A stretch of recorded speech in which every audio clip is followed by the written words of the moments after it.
ദൈവത്തിന് സ്തോത്രം. ഇന്ന് ദുഃഖവെള്ളിയാഴ്ച എന്ന് പറയുന്ന ഗുഡ് ഫ്രൈഡേ ആണ്.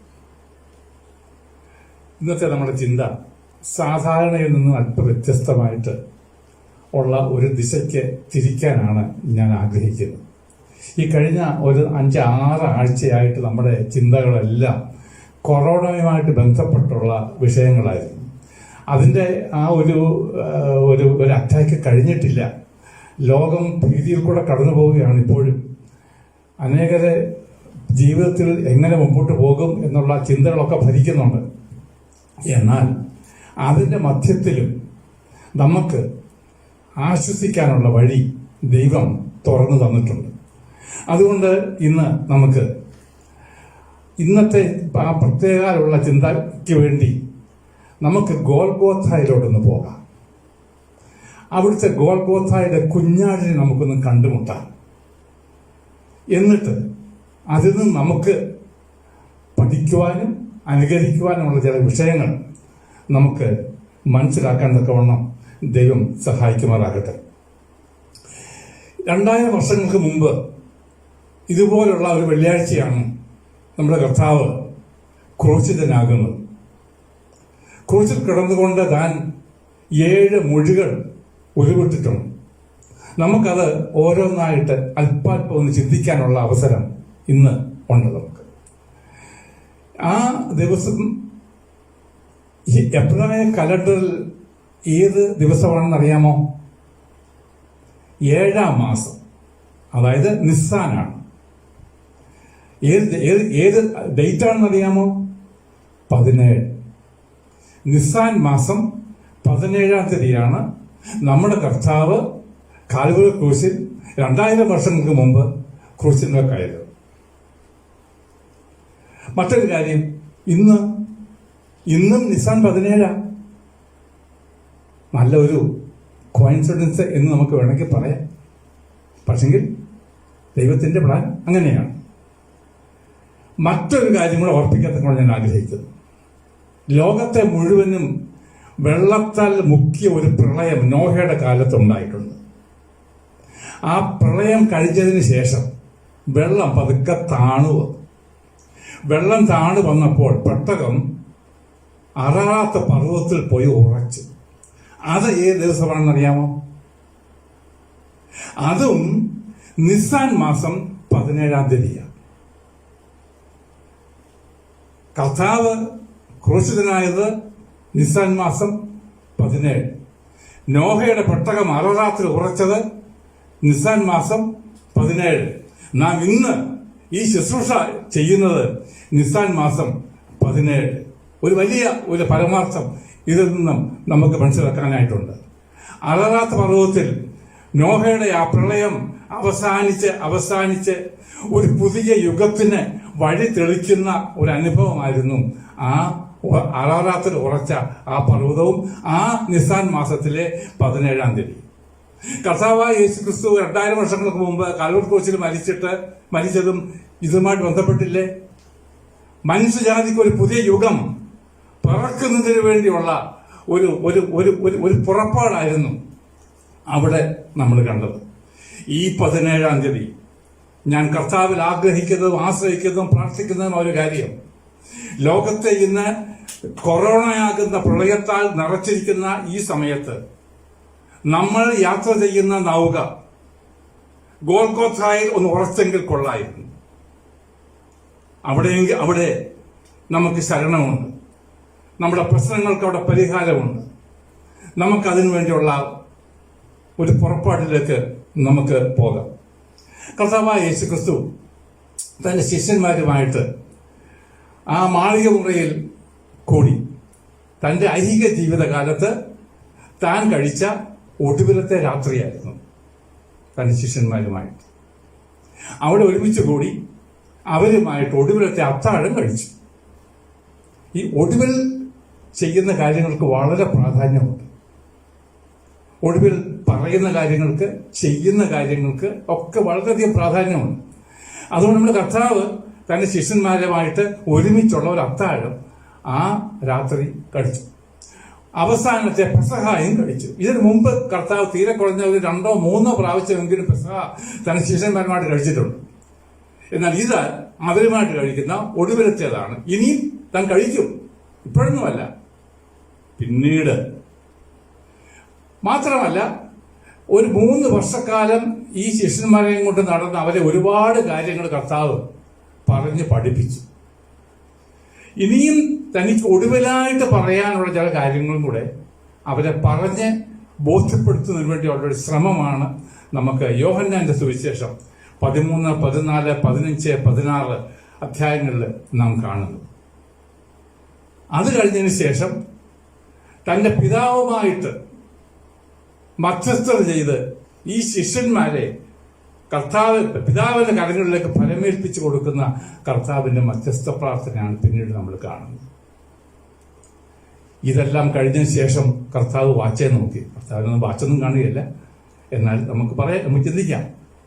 താൻ നോക്കുന്നു, നാഴിക വന്നു, നമുക്ക് പോകേണ്ട സമയമായല്ലോ, നമുക്ക് പോകാം എന്ന് പറഞ്ഞ് നമ്മുടെ കർത്താവ് ശിഷ്യന്മാരെ കൂട്ടിക്കൊണ്ട് ആ അപ്പുറവും മാളിക മുറിയിൽ താഴെ ഇറങ്ങി നടക്കാൻ ആരംഭിച്ചു.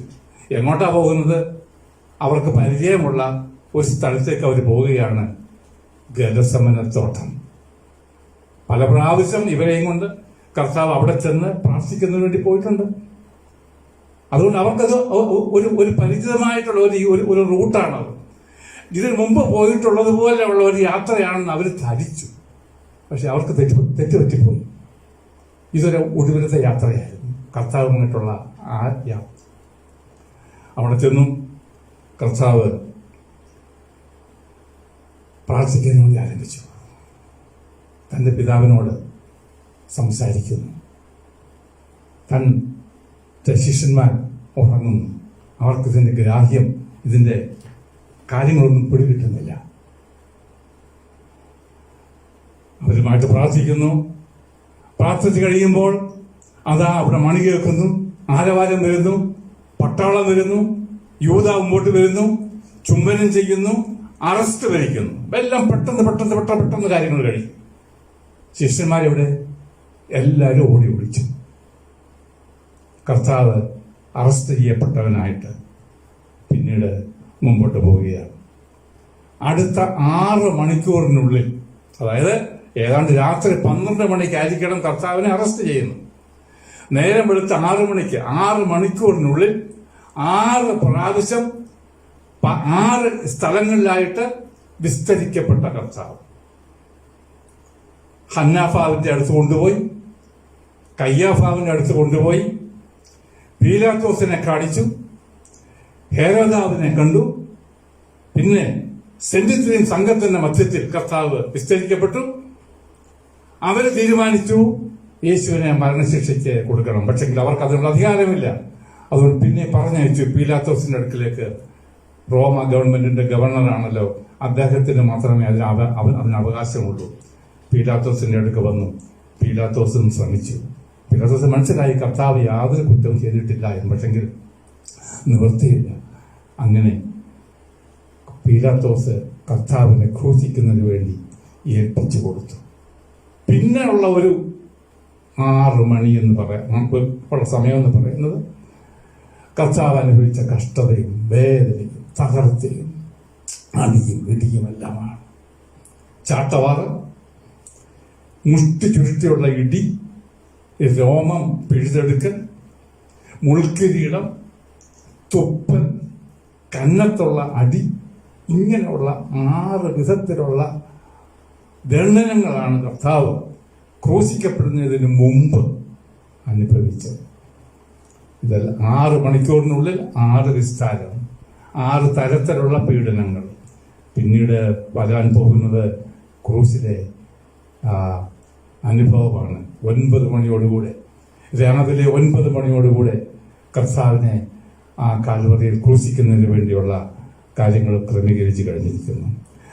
കർത്താവിനെ ക്രൂശിച്ചു. ആ സമയത്ത് ഒരുപാട് ചോദ്യങ്ങളൊക്കെ ഇവർ ചോദിച്ചു കാണും. ഒന്നിനും മറുപടിയില്ല. നിശബ്ദനായി എല്ലാം സഹിച്ചു. സംസാരിക്കാൻ അറിയാൻ വയ്യഞ്ഞോണ്ടാണോ? ആയിരങ്ങളോട് യഹൂദ മലയിലും ഗലീലക്കടലിന് കരയിലും ഗദനദേശത്തും ഒക്കെ ഓടി നടന്ന ഒരു 3 വർഷക്കാലം അനേക ആയിരങ്ങളോട് പ്രസംഗിച്ച് അനേകരെ സൗഖ്യമാക്കി ആ ദൈവ ഭൃത്യൻ എന്ന് വേണമെങ്കിൽ നമുക്ക് പറയാം ഇപ്പോൾ ശബ്ദിക്കുന്നില്ല. ഒടുവിൽ അവൻ വായ തുറക്കാതിരുന്നു എന്നുള്ള ദൈവത്തിന്റെ ആ മുൻമൊഴി പ്രവാചകൻ പറഞ്ഞ അത് നിവൃത്തിയാകത്തക്കവണ്ണമാണ് കർത്താവിന്റെ പീഡനങ്ങൾ മുമ്പോട്ട് പോയത്.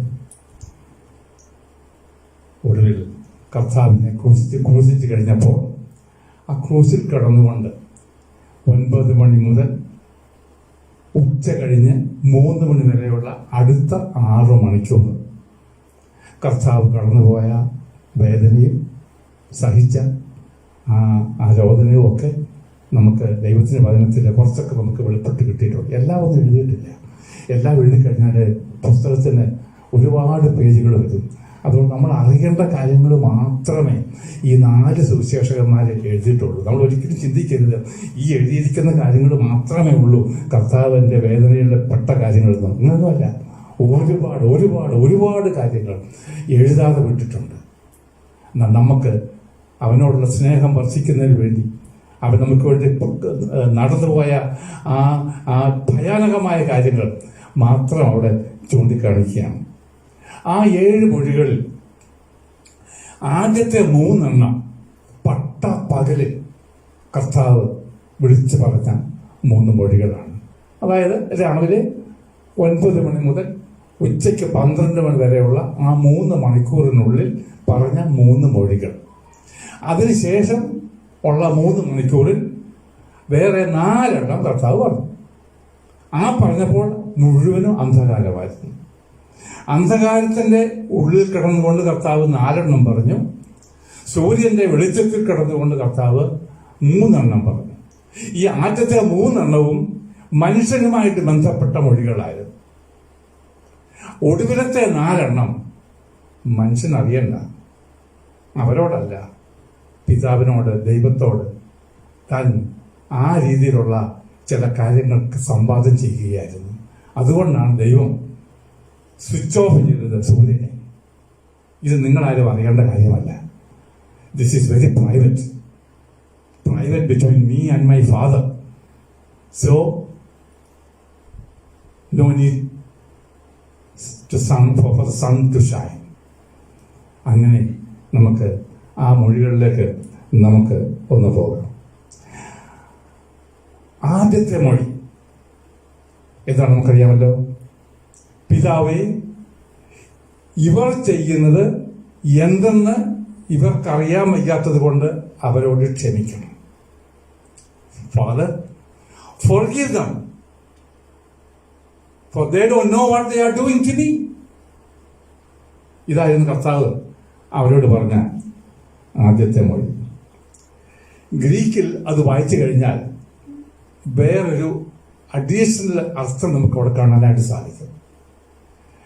ഇവരോട് ക്ഷമിക്കണമേ, forgive them, Father, forgive them എന്ന് കർത്താവ് പറഞ്ഞുകൊണ്ടേയിരുന്നു എന്നാണ് അവിടെ നമുക്ക് കാണാനായിട്ട് സാധിക്കുന്നത്. ഒരു പ്രാവശ്യമല്ല പറഞ്ഞു, പല പ്രാവശ്യം കർത്താവിനെ ആ ക്രൂശിനോട് ചേർത്ത് കെട്ടുമ്പോൾ കർത്താവ് പറഞ്ഞു കാണും, കർത്താവ് ഇവർ ചെയ്യുന്നത് എന്തെന്ന് അറിയാതെ കൊണ്ട് അവരോട് ക്ഷമിക്കണമേ എന്ന് കർത്താവ് പറഞ്ഞു കാണും.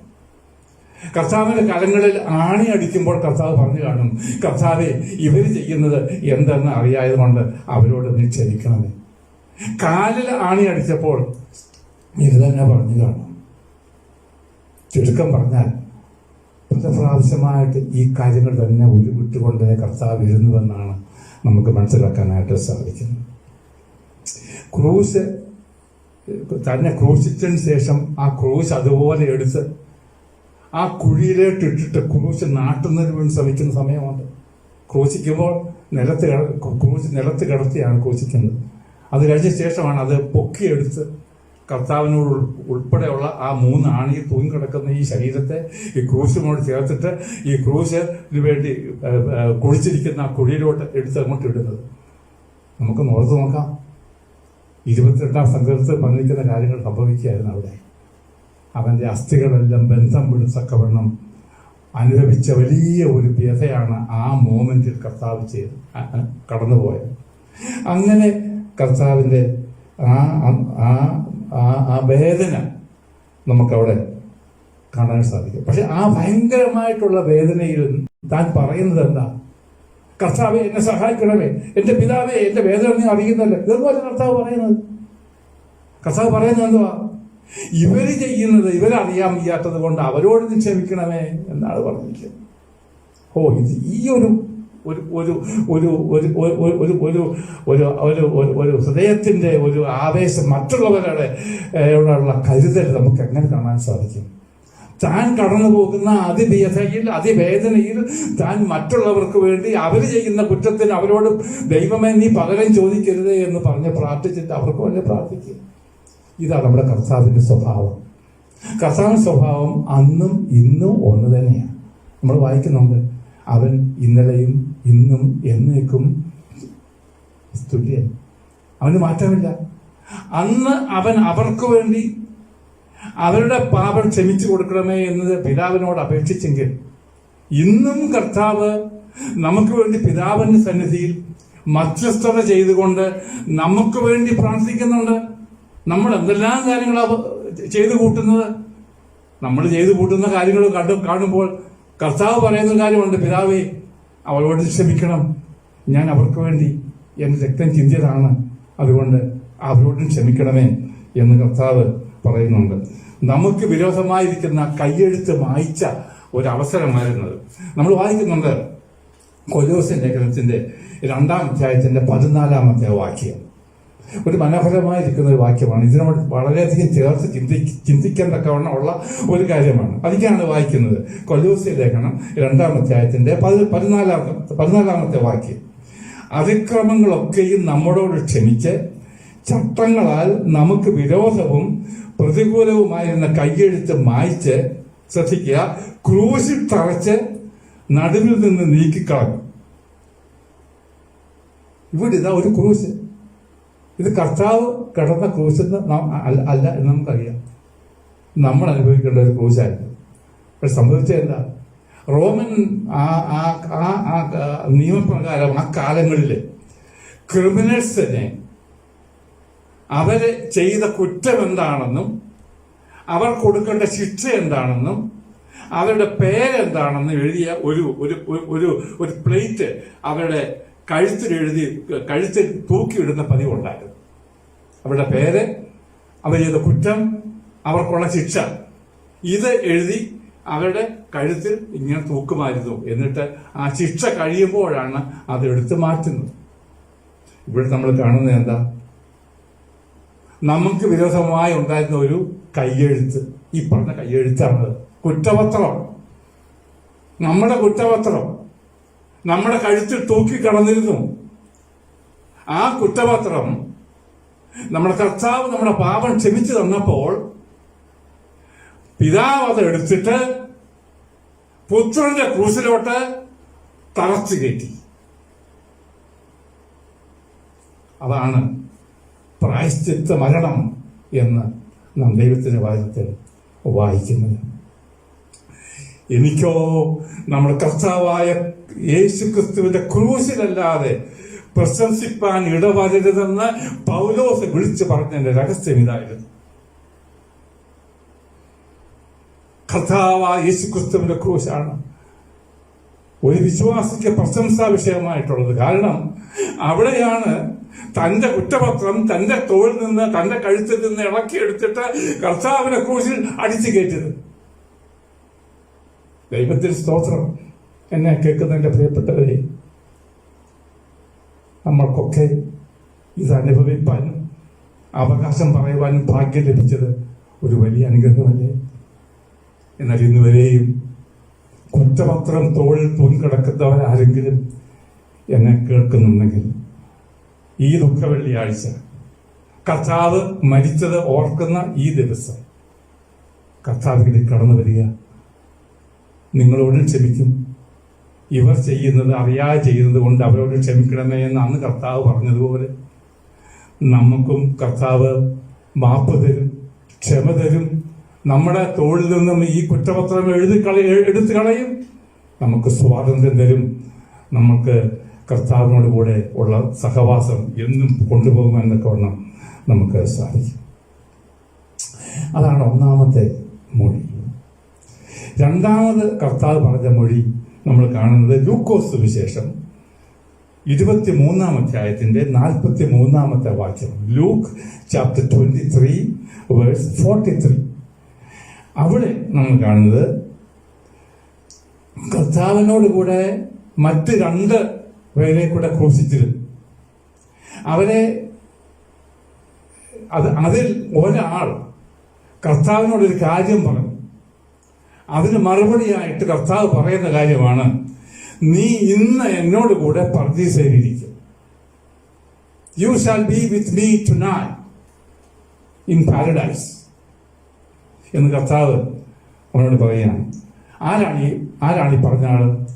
ഇവർ 2 പേരും മോശക്കാരൊന്നുമല്ല. ഈ 2 പേരും ഭയങ്കര കുറ്റവാളികളാണ്. 2 ഭീകരനാണ്. അട്ടിമറി നടത്തി റോമ ഗവൺമെന്റിനെ കാണിക്കത്തക്കവണ്ണം ശ്രമിച്ചിട്ട് പിടി കിട്ടി അവരെ വധശിക്ഷയ്ക്ക് വിധിച്ചിരിക്കുന്ന 2 ഭീകരനാണ് ഇവരെന്നുള്ള കാര്യം മറക്കരുത്. ഇവർ 2 പേരെ കർത്താവിനോട് കൂടെ തന്നെ ക്രൂശിച്ചു, ഇടത്തും വലത്തുമായിട്ട്. ക്രൂശിക്കപ്പെട്ടവരായിരിക്കുന്ന ഈ ഭീകരർ ചെയ്തെന്തുവാ? അവര് ക്രൂശിൽ കിടന്നുകൊണ്ട് വേദന അനുഭവിക്കുമ്പോൾ തന്നെ അവര് ഈ നടുവിൽ ക്രൂശിക്കപ്പെട്ട് കിടക്കുന്ന കർത്താവായ ക്രിസ്തുവിനെ കുറിച്ച് കളിയാക്കുക. എന്തൊരു ഭയങ്കരമെന്ന് പറയാം. പാപത്തിന്റെ ആ കഠോരത, അവരുടെ വേദന അവരെ അനുഭവിക്കുമ്പോൾ തന്നെ അതിനെക്കാട്ടിലും അവർക്ക് രസമായിട്ട് തോന്നുന്ന ഒരു കാര്യമാണ് ഈ ഇന്നസെന്റ് ആയിട്ട് ക്രൂശിൽ കിടക്കുന്ന ഈ കർത്താവിനെ ദുഷിക്കുക എന്നുള്ളത്.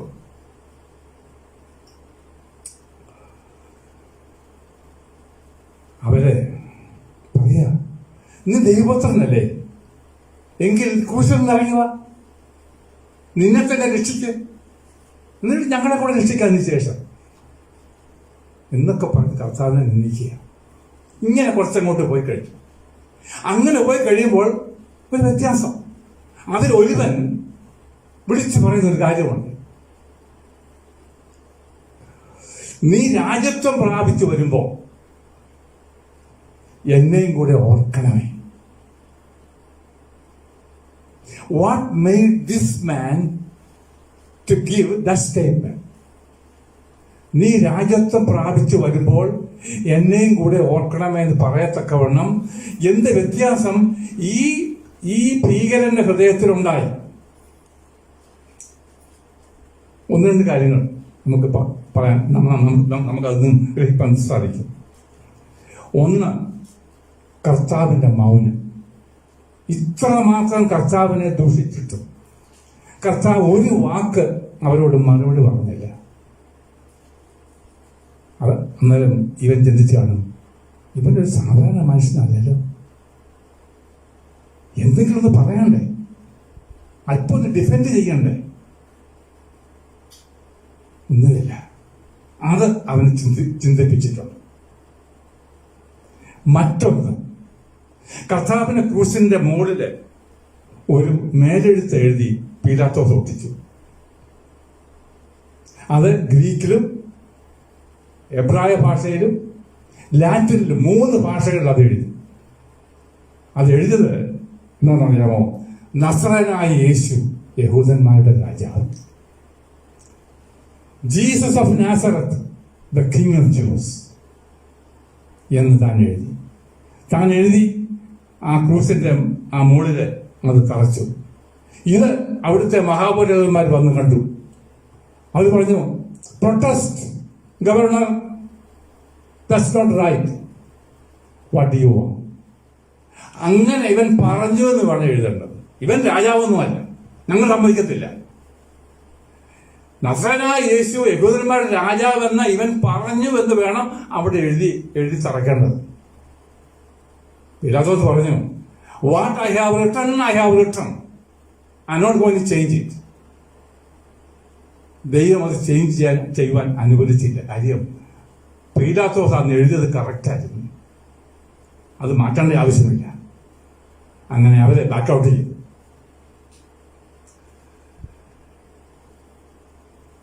ആ കാര്യം ഈ കിടക്കുന്ന മനുഷ്യൻ വായിച്ചു. യഹൂദന്മാരുടെ രാജാവ്. അങ്ങനെയാണെങ്കിൽ ഇവന് ഒരു രാജ്യമുണ്ടല്ലോ, ഇവൻ രാജ്യത്വം പ്രാപിച്ച് വരുമല്ലോ. ആ സമയത്ത് എനിക്കും ആ രാജ്യത്തിനൊരു പങ്ക് വേണം. ആ കാര്യം ഗ്രഹിച്ചുകൊണ്ടാണ് ഇവൻ പറയുന്നത്, നീ രാജ്യത്വം പ്രാപിച്ച് മടങ്ങി വരുമ്പോൾ എന്നെയും കൂടെ ഓർത്തു കൊള്ളണമേ എന്ന് പറയാനുള്ള കാര്യം. മൂന്നാമത് ഒരു കാര്യം കൂടെ എനിക്ക് കാണാനായിട്ട് സാധിക്കും. ആദ്യത്തെ മൊഴി എന്തായിരുന്നു? ഇവർ ചെയ്യുന്നത് ഇന്നതെന്നറിയായതുകൊണ്ട് അവളോട് ക്ഷമിക്കണമേ. അന്നേരം ഇവർ മനസ്സിലായി, പാപം ക്ഷമിച്ച് കിട്ടാനുള്ള മാർഗം ഈ കർത്താവിൻ്റെ കയ്യിലുണ്ട്. അതുകൊണ്ടാണ് അവൻ പറഞ്ഞത്, എന്നെ കൂടെ ഓർക്കണം, എൻ്റെ പാപം ഒന്ന് ക്ഷമിച്ചു തരണം. അങ്ങനെ ഈ മൂന്ന് കാര്യങ്ങൾ ഒരുമിച്ച് അവനോട് വ്യാപരിച്ചപ്പോൾ അവൻ അവൻ അവൻ പറയുകയാണ്, റിമെമ്പർ മീ. കർത്താവിൻ മറുപടി ഒരു സങ്കേതവും കൂടാതെ കണ്ട്, ഒരു സംശയം കൂടാതെ കണ്ട് കർത്താവ് പറയാണ്, ഇന്ന് നീ എന്നോട് കൂടെ പറുദീസയിലിരിക്കും. Your future is secured with me. കർത്താവിന്റെ മറുപടി പലപ്പോഴും ഇങ്ങനെയായിരിക്കും. അനുദപിക്കുന്ന ഒരു പാപിയോട് കർത്താവിന് പറയാനുള്ളത് ഇതാ, നീ എന്തുകൊണ്ട് ചെയ്തു, ഇനി ചെയ്യത്തില്ലെന്ന് ഉറപ്പുതാ, ഇതൊന്നും കർത്താവ് പറയത്തില്ല. നീ മനഃപൂർവ്വമായിട്ടുള്ള അനുതാപത്തോടു കൂടെ കടന്നു വരുന്ന കർത്താവ് എന്നോട് ക്ഷമിക്കണമേ എന്ന് പറഞ്ഞു കഴിഞ്ഞാൽ അതിനു മുമ്പ് നീ ഒരുപാട് ദുഷിച്ചു കാണും, ഒരുപാട് വേണ്ടാത്തൊക്കെ ചെയ്ത് കാണും. സാരമില്ല, മടങ്ങുക, അനുദപിക്കുക, ക്ഷമ ചോദിക്കുക. ക്ഷമിക്കാൻ തക്കവണ്ണം മനസ്സൊരുക്കമുള്ള ഒരു ഹൃദയമാണ് എൻ്റെ കർത്താവിനുള്ളത്. നമുക്ക് കാൽവരി ക്രൂശിൽ കാണാൻ സാധിക്കുന്ന അനുഗ്രഹിക്കപ്പെട്ട ഒരു ചിത്രമാണ് ക്ഷമിക്കുവാൻ മനസ്സുള്ള നമ്മുടെ കർത്താവിൻ്റെ ആ കാര്യം. മൂന്നാമത്തേത് നമുക്ക് പെട്ടെന്ന് പോകാം. മൂന്നാമത് കർത്താവ് പറഞ്ഞ മൊഴിയെ, അവിടെ ആ ക്രൂസിന്റെ അടുക്കൽ 3 മറിയമാരുണ്ടായിരുന്നു. കർത്താവിൻ്റെ അമ്മ മറിയ, യോഹന്നാന്റെ അമ്മ മറിയ, അതായത് കസിൻ, പിന്നെ മഗ്ദലക്കാരത്തി മറിയ. ഈ 3 പേരും കർത്താവിന്റെ ക്രൂസിന്റെ അരികത്ത് ഇങ്ങനെ മാറി ഈ കർത്താവ് കടന്നു പോകുന്ന ഈ വ്യഥ കണ്ടുകൊണ്ട് ഹൃദയം തകർന്ന് ഇരിക്കുക. നമുക്കറിയാമല്ലോ ഒരമ്മയുടെ വേദന. മകൻ കടന്നു പോകുന്ന ഈ ക്രൂശിക്കപ്പെട്ട് കിടക്കുന്ന കർത്താവിനെ പ്രസവിച്ചത് ഈ സ്ത്രീയാണ് 33 വർഷങ്ങൾക്ക് മുമ്പ്. ഇത് കണ്ടുകൊണ്ട് ആ മാതാവിന്റെ ഹൃദയം തകർന്ന് തരിപ്പണമായിരിക്കുക. അങ്ങനെ ഇരിക്കുന്ന ആ മാതാവിന്റെ മുഖത്തോട്ട് നമ്മുടെ കർത്താവ് നോക്കിയപ്പോൾ മനസ്സിലായി, she is so much disturb. ഉടനെ കർത്താവ് പറയാ, സ്ത്രീയെ വിഷമിക്കേണ്ട, നിന്റെ മകൻ ഇപ്പുറത്തിപ്പോണ്ട്, യോഹന്നാൻ. He will be your son hereafter. I am going to my eternal Father, but he will be here to take care of you. യോഹന്നാനോട് തിരിഞ്ഞു. യോഹന്നാൻ പറയാ, this is your mother, take her. മാനസികമായ ബന്ധത്തിന് വളരെ പ്രാധാന്യം കൊടുക്കുന്ന ഒരു നേച്ചറാണ് നമ്മുടെ കർത്താവ്. ഇന്ന് മാനുഷികമായ ബന്ധങ്ങൾക്ക് വലിയ വിലയൊന്നും കൊടുക്കുന്നില്ല മനുഷ്യൻ. സമ്പത്തും മെറ്റീരിയലിസവും പ്രഷറും അതിൻ്റെ പുറകെ ഓടി നടക്കുന്ന മനുഷ്യന് ബന്ധത്തെ തകർക്കാൻ ഒരു മടിയുമില്ല. എന്ന കർത്താവ് ബന്ധത്തിന് വലിയ വില കൊടുക്കുന്ന ഒരു സ്വഭാവം കർത്താവിനുണ്ട്. അതുകൊണ്ട് ആ സ്ത്രീയോട് പറയുകയാണ്, നിന്റെ മകൻ ഇവിടെ ഉണ്ട്, അവൻ നിന്നെ നോക്കിക്കോളും.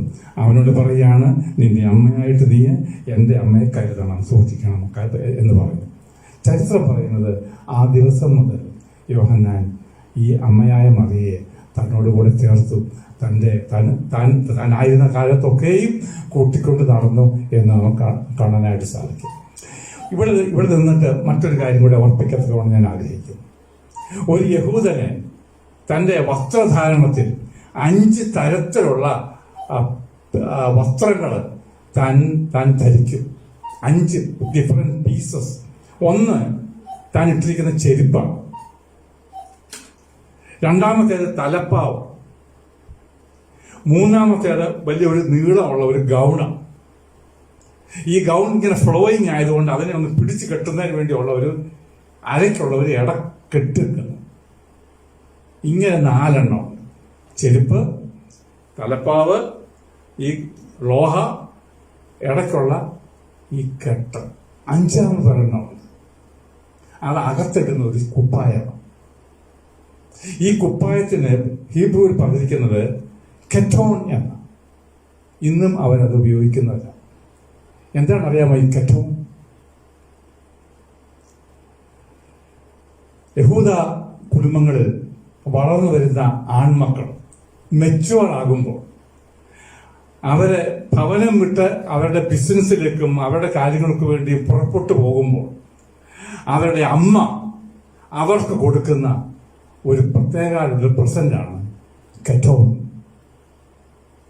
നമ്മുടെ കർത്താവ്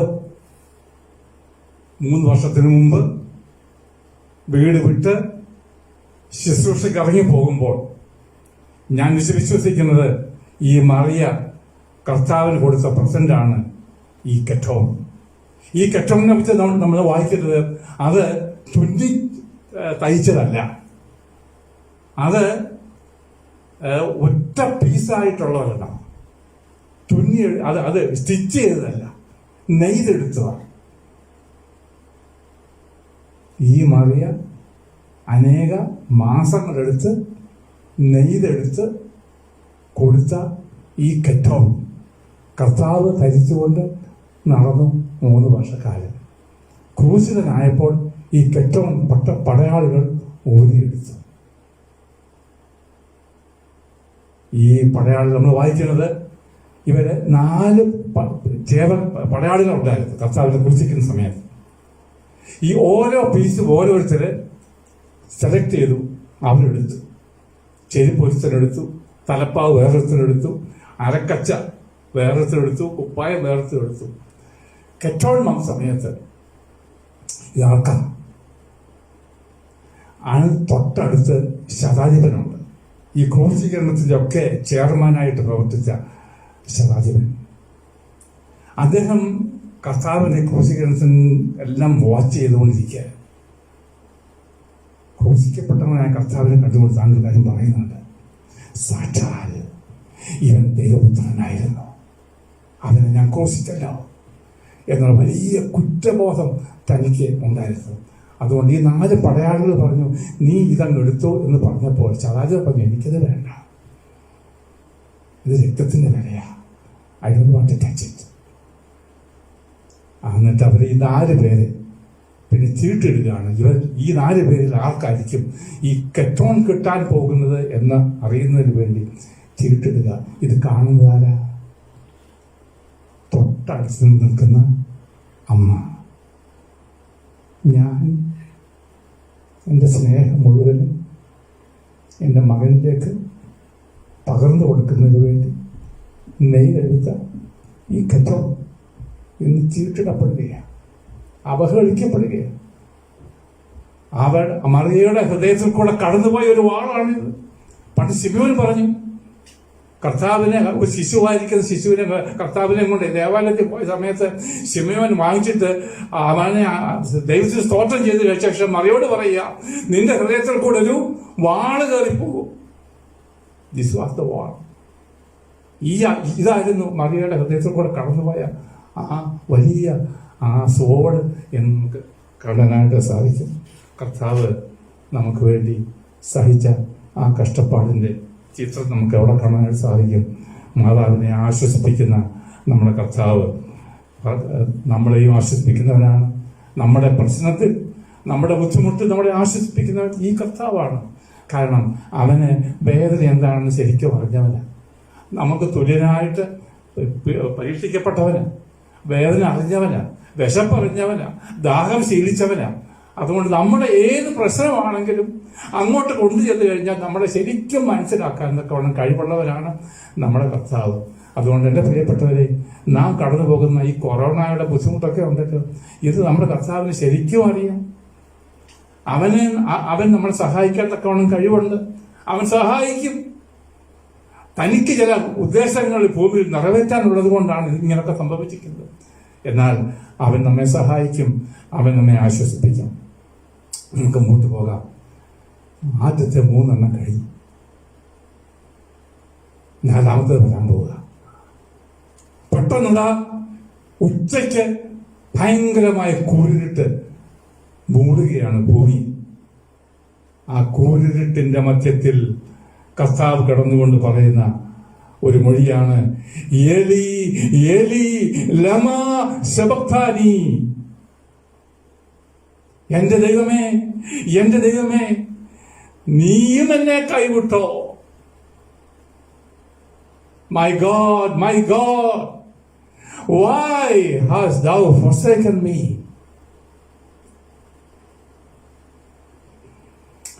അവിടുത്തെ സൈലൻസിനെ ഭേദിച്ചുകൊണ്ട് കർത്താവിന്റെ ശബ്ദം ആ ഗോൽഗോഥായിൽ മുഴങ്ങി.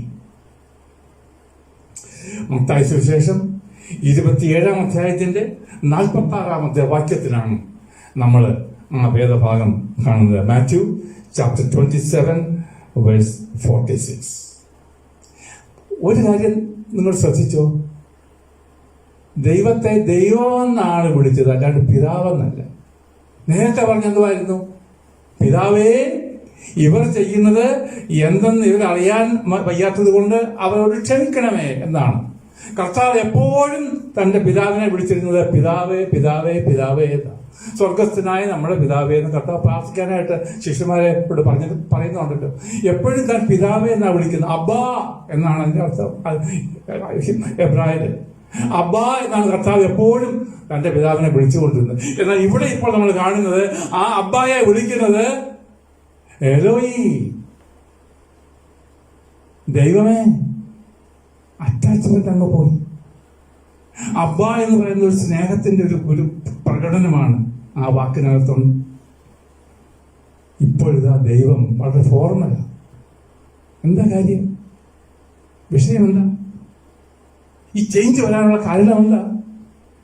അതിന് വേണമെന്നുണ്ടെങ്കിൽ നമുക്ക് 2 കൊരിന്ത്യർ 5:21 പോയാൽ കാണാൻ സാധിക്കും. 2 കൊരിന്ത്യർ 5-ാം അധ്യായത്തിന്റെ 21-ാമത്തെ വാക്യത്തിൽ നമ്മൾ വായിക്കുന്നത് ഇങ്ങനെയാണ്: പാപം അറിയാത്തവനെ നാം അവനിൽ ദൈവത്തിന്റെ നീതിയാകേണ്ടതിന് അവൻ നമുക്ക് വേണ്ടി പാപമാക്കി. ക്രൂശിൽ ഇപ്പോൾ തൂങ്ങുന്നത് പാപമാണ് തൂങ്ങുന്നത്. കർത്താവായ യേശു ക്രിസ്തുവിനെ പാപമാക്കുന്നതിന് വേണ്ടി തന്നെത്താനെ ഏൽപ്പിച്ചു കൊടുത്തപ്പോൾ പിതാവിന് പാപത്തെ ഒരിക്കലും പൊറുക്കുവാൻ വയ്യാത്തത് കൊണ്ട് താൻ മുഖം തിരിച്ചു. ഈ കാഴ്ച കാണാൻ വയ്യാത്തത് കൊണ്ട് പുത്രൻ പറയുകയാണ്, ദൈവമേ, എന്റെ ദൈവമേ, നീ എന്നെ കൈവിട്ടത്. കർത്താവ് അവനെ കൈവിട്ടത് കൊണ്ടാണ് നമ്മളെ കൈക്കൊണ്ടത്. ഇത് മറക്കരുത്. അവനെ കൈവിട്ടു, നമ്മളെ കൈക്കൊണ്ടു. അവനെ മരണത്തിന് ഏൽപ്പിച്ചു, നമുക്ക് നിത്യജീവൻ തന്നു. അവൻ പാപം വഹിച്ചുകൊണ്ട് ക്രൂശിന്മേൽ കയറി നമുക്ക് പാപരഹിതമായിട്ട് ജീവിക്കുവാനുള്ള വഴി കർത്താവ് ഒരുക്കി. നല്ലൊരു സ്വർഗം നമുക്ക് വേണ്ടി കർത്താവ് വാഗ്ദാനം ചെയ്തിരിക്കുന്നു. എബ്രായ ലേഖനം 2-ാം അധ്യായത്തിന്റെ 9ഉം 10ഉം വാക്യങ്ങളും കൂടെ ഞാനന്ന് ഓർപ്പിക്കുന്നതിന് വേണ്ടി താല്പര്യപ്പെടുന്നു. അതിങ്ങനെയാണ്. എബ്രായ ലേഖനം 2-ാം അധ്യായത്തിന്റെ 9ഉം 10ഉം വാക്യങ്ങൾ: എങ്കിലും ദൈവകൃപയാൽ എല്ലാവർക്കും വേണ്ടി മരണം ആസ്വദിപ്പാൻ ദൂതന്മാരിലും അല്പം ഒരു താഴ്ച വന്നവനായി മരണം ആസ്വദിച്ച കർത്താവ് എന്നാണ് കർത്താവിനെ കുറിച്ച് പറഞ്ഞത്.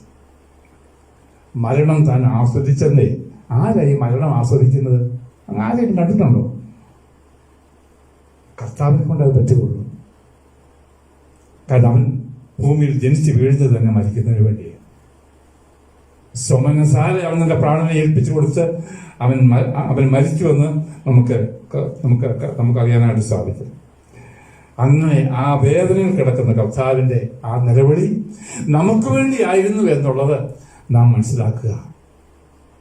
ദൈവത്തിന്റെ ആത്മാവ് നമ്മെ അതിനുവേണ്ടി സഹായിക്കുമാറാകട്ടെ. 5-ാമത്തെ മൊഴി വളരെ ഷോർട്ടാണ്. എനിക്ക് ദാഹിക്കുന്നു. I thirst. 2 വാക്കുകളേ ഉള്ളൂ ഇംഗ്ലീഷിൽ. എനിക്ക് ദാഹിക്കുന്നു. ആരായി പറയുന്നത്? വെള്ളത്തെ ഉണ്ടാക്കിയവൻ, സമുദ്രത്തെ തന്റെ കയ്യിൽ വഹിക്കുന്നവൻ പറയുകയാണ് എനിക്ക് ദാഹിക്കുന്നു എന്ന്. നമ്മുടെ ദാഹവും നമ്മുടെ വിശപ്പും ഒക്കെ കർത്താവിന് അറിയാമെന്ന് പറയാനുള്ള കാരണം ഇതാണ്. എന്തുകൊണ്ടാണ് കർത്താവ് പറഞ്ഞത് എനിക്ക് ദാഹിക്കുന്നു എന്നുള്ളത്? അവനൊരു പൂർണ്ണ മനുഷ്യനായിരുന്നു. പൂർണ്ണ ദൈവമായിരിക്കുമ്പോൾ തന്നെ അവൻ നമ്മളെ പോലെ പൂർണ്ണ മനുഷ്യനായിരുന്നത് കൊണ്ട് തന്റെ ശരീരത്തിൽ താൻ വിശപ്പും ദാഹവും വേദനയും ഉറക്കളപ്പും എല്ലാം താൻ അനുഭവിച്ചു എന്നുള്ളത് നമുക്ക് കാണാനായിട്ട് സാധിക്കും. കർത്താവിനെ കുറിച്ച് പറഞ്ഞിരിക്കുന്നത് പണ്ട് ബേണിംഗ് ബുഷ് സമയത്ത്, മുൾപ്പടർപ്പ് കത്തിക്കൊണ്ടിരിക്കുന്ന സമയത്ത് മോശ ഈ രഹസ്യം എന്താണെന്ന് അറിയുന്നതിന് വേണ്ടി അടുത്ത് വന്ന സമയത്ത് അതിനകത്തുനിന്ന് ഒരു ശബ്ദം വരുന്നു, മോശ ഇങ്ങോട്ട് അടുക്കരുത് എന്ന് പറഞ്ഞു. അവിടെ മോശ ചോദിക്കുന്നുണ്ട് നീ ആരാ?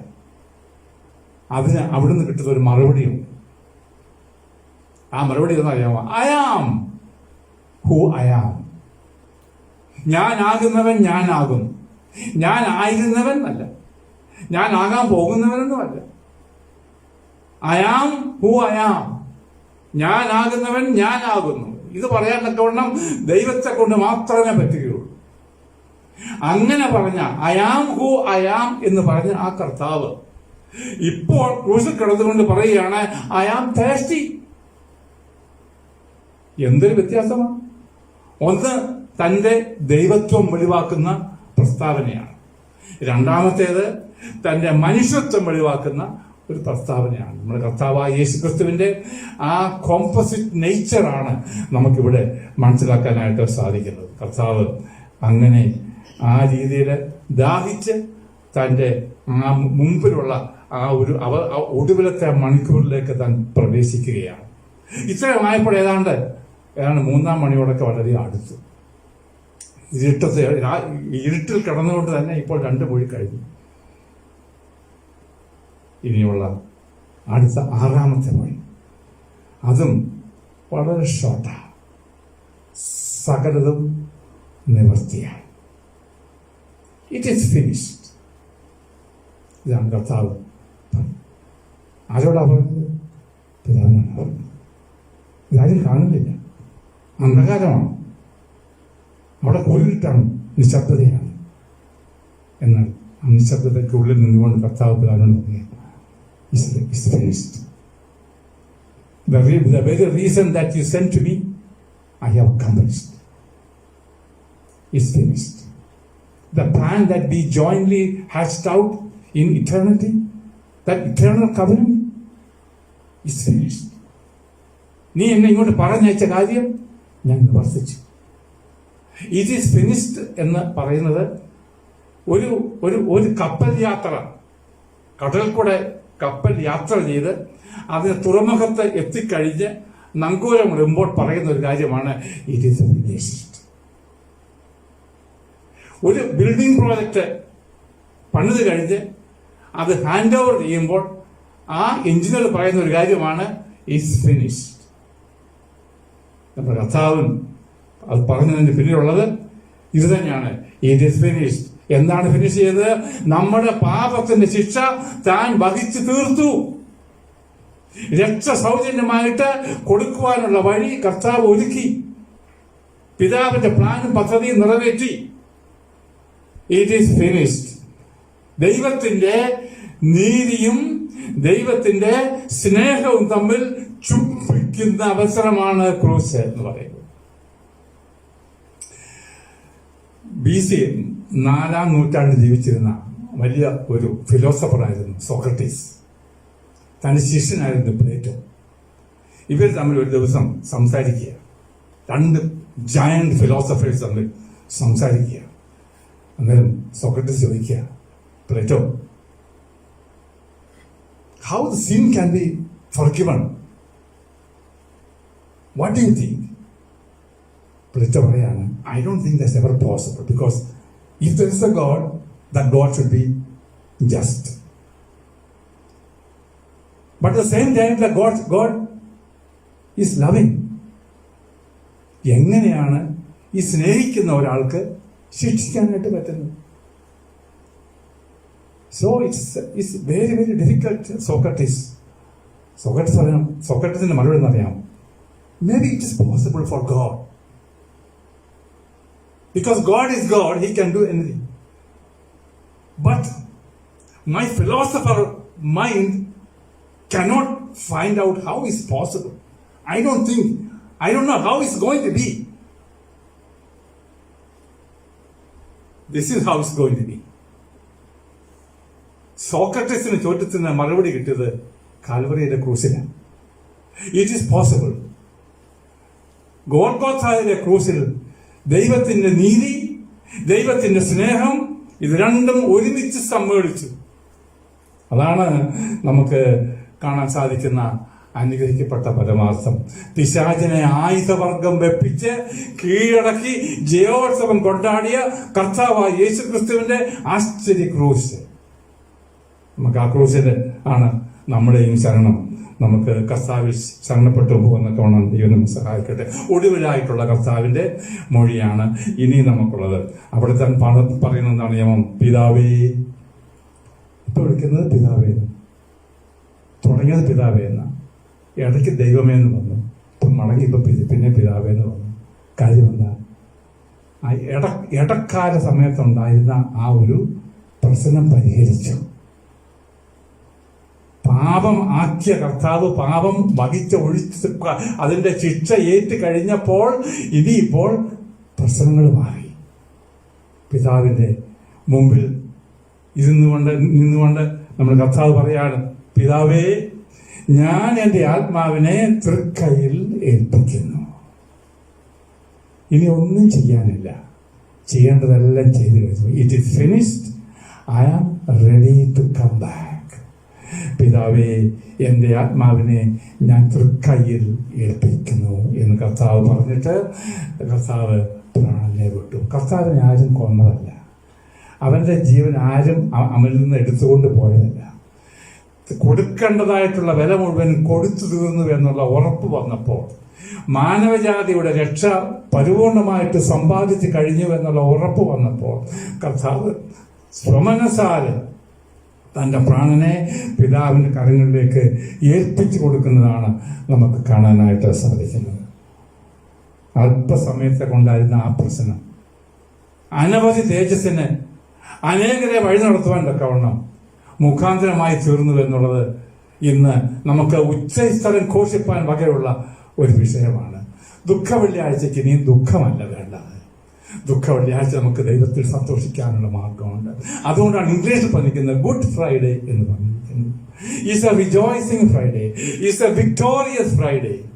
This Friday is the Friday where Nisan 17 victorious day, ദൈവത്തിന്റെ ഹൃദയത്തിൽ മുന്നമേ കണ്ടിരുന്ന ആ ഒരു ദിവസമാണ് ഈ വിക്ടറിയുടെ ദിവസമെന്ന് നമുക്ക് കാണാനായിട്ട് സാധിക്കും.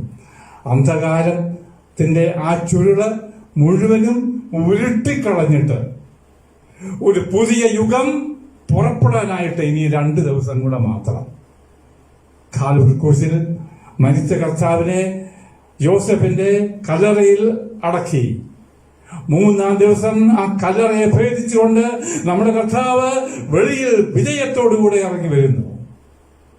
ഇന്നും അവിടെ പോയാൽ കാണാൻ സാധിക്കും, he is risen, he is not here, but where is he? He is in the right hand of the Father, and through his spirit he lives within every heart that's opened for him. ഇന്ന് കർത്താവിന് വേണ്ടി ജീവിപ്പൻ തക്കവണ്ണം സമർപ്പണിക്കപ്പെട്ട അനേകായിരങ്ങൾ ഈ ഭൂമിയുടെ തലത്തുണ്ട്. അവരിൽ കർത്താവ് ജീവിക്കുന്നു. Christ in you the hope of glory ആണ് പൗലോസ് വിളിച്ച് പറയുന്നത്. ഈ അനുഭവത്തിലേക്ക് വരുവാൻ വേണം സാധിക്കാത്ത ആരെങ്കിലും എൻ്റെ വചനം കേട്ടിട്ടുണ്ടെന്നുണ്ടെങ്കിൽ come. He's inviting you. Come to the cross. Come to the Lord. Open up your heart and worship Him. He is waiting for you. ആശ്ചര്യമായിരിക്കുന്ന ക്രൂസിനെ സർവേ ചെയ്യുന്ന ഒരു നല്ലൊരു പാട്ട് നമുക്ക് ഒന്ന് കേൾക്കാനുള്ള അവസരമുണ്ട്. നമ്മുടെ കർത്താവിൻ്റെ അനുഗ്രഹിക്കപ്പെട്ട ആ ക്രൂസിനെ കുറിച്ച് ധ്യാനിക്കുമ്പോൾ നമ്മുടെ ഹൃദയം കോരിത്തേക്കും. ആശ്ചര്യകരമായ cruise. It is called an old rugged cross to remember the atrocities that he has experienced in his crucifixion. But that cross has become the wondrous cross. ആശ്ചര്യമായ ക്രൂസായിട്ട് അത് മാറ്റി. നമുക്ക് ആ പാട്ടൊന്ന് പാടാം.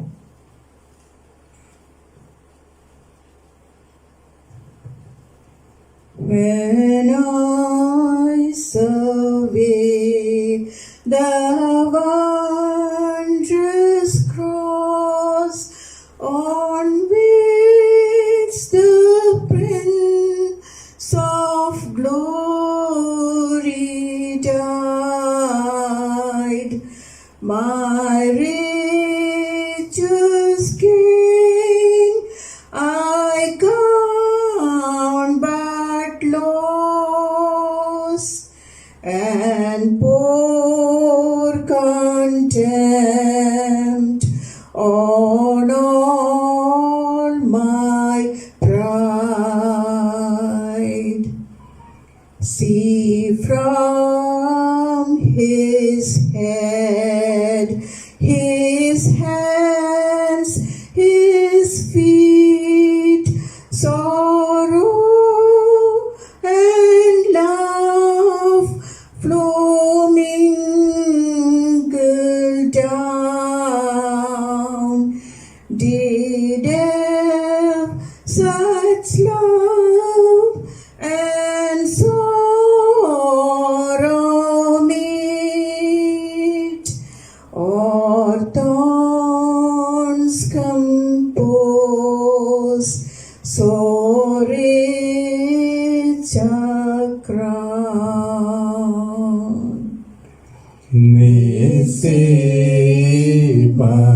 നിസ്സീമമാം നിസ്നേഹത്തെ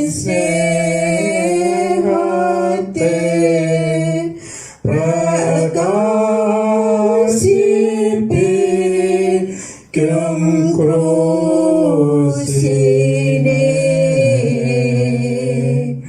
ദർശിച്ച നേരം നാഥനെ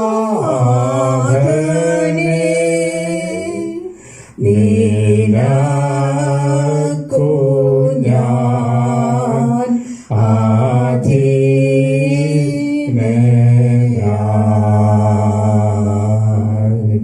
ഞങ്ങളുടെ സ്വർഗീയപിതാവേ, ഞങ്ങൾ പാടിയതുപോലെ നിന്റെ സ്നേഹത്തിന് അധീനയായിട്ട് തീരുവാനുള്ള സമർപ്പണം എടുത്തിരിക്കുന്ന നിന്റെ മക്കൾ ആരെങ്കിലും ഞങ്ങൾ ശ്രദ്ധിക്കുന്നുണ്ടെങ്കിൽ അവരുടെ താല്പര്യത്തെ നീ മാനിക്കണമേ.